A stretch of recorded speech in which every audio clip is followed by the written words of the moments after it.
Merci d'être avec nous. Alors, vous souhaitez, on l'a dit, briguer un troisième mandat, on l'a compris, pour continuer ce que vous avez commencé. Parmi les dossiers palpables pour les Mahorais, vous vous êtes occupé de la question foncière, qui est loin d'être réglée, de la restriction du droit du sol, qui n'a pas eu encore les résultats escomptés pour le moment.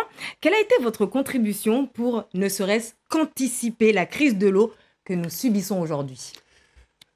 Ma contribution pour anticiper cette crise de l'eau, d'abord, j'aimerais dire à quel point cette crise qui préoccupe énormément les Mahorais est grave et à quel point tout le monde doit s'y mettre. Ma contribution principale, comme les autres parlementaires, et ça, c'est la Constitution qui nous octroie ce droit, c'est de demander au gouvernement de prendre des mesures spéciales. Parce que vous le savez, en matière d'eau, les compétences en temps normal sont dévolues aux collectivités, mais là, on ne va pas demander qui est compétent, qui n'est pas compétent. Celui qui n'a pas d'eau à boire va vouloir des résultats. Justement. Et donc, ma contribution, c'est de demander à l'État de prendre des mesures exceptionnelles qui ne se prennent pas en temps normal. Et c'est ce qui a été fait ces dernières semaines, ces derniers mois. Et le ministre des Outre-mer est venu pour justement au pouvoir depuis décliner... 2011. Est-ce que c'est pas trop tard quand même? Parce qu'il a fallu qu'on soit vraiment dans une situation critique pour avoir l'impression que vous, les élus, vous vous réveillez aujourd'hui. C'est en tout cas l'impression de la population. Est-ce que ce n'est pas trop tard? Alors, comme je l'ai dit, la population, elle est en réaction et c'est tout à fait légitime.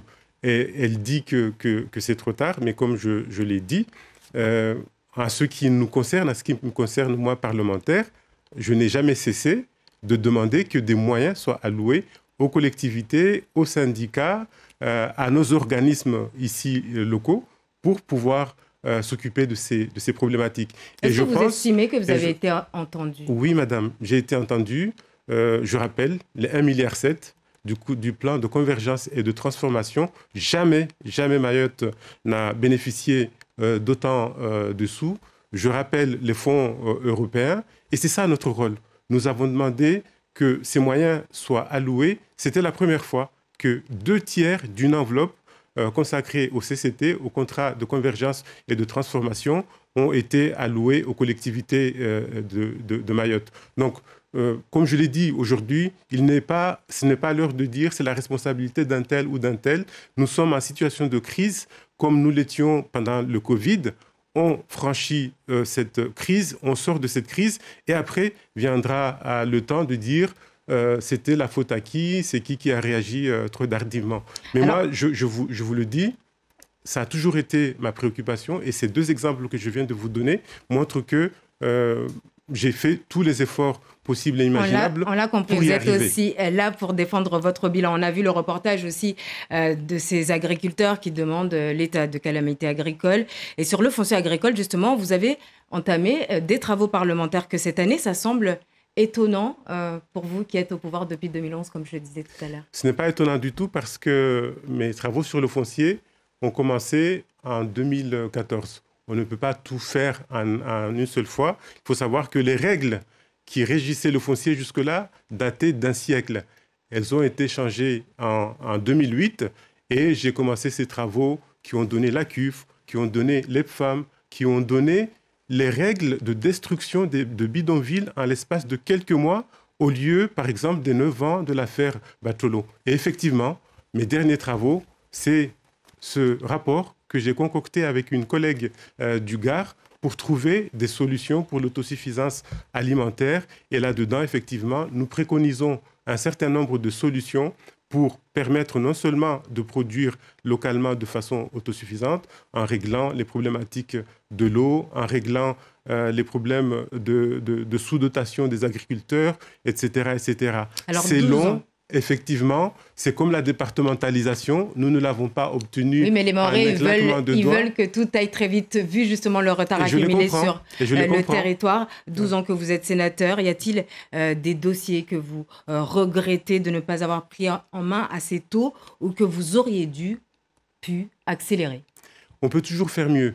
Et c'est pour cela que je demande à nouveau la confiance des grands électeurs.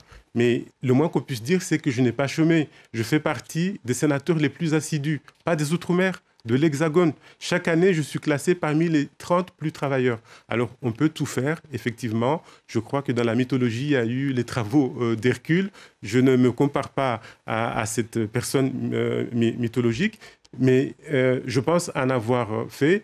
Vous savez, je siège à la commission des lois parce que c'est ici que passe le maximum de textes. À peu près 50 à 60% des textes, et notamment ceux qui concernent les Outre-mer, passent par ici. Et c'est pour ça que, par rapport à tous ces travaux que j'ai entamés, j'aimerais les continuer parce que ça se fait en 3 phases. Des préconisations, des législations et l'application. On en est, par rapport à mes premiers travaux, au stade de l'application.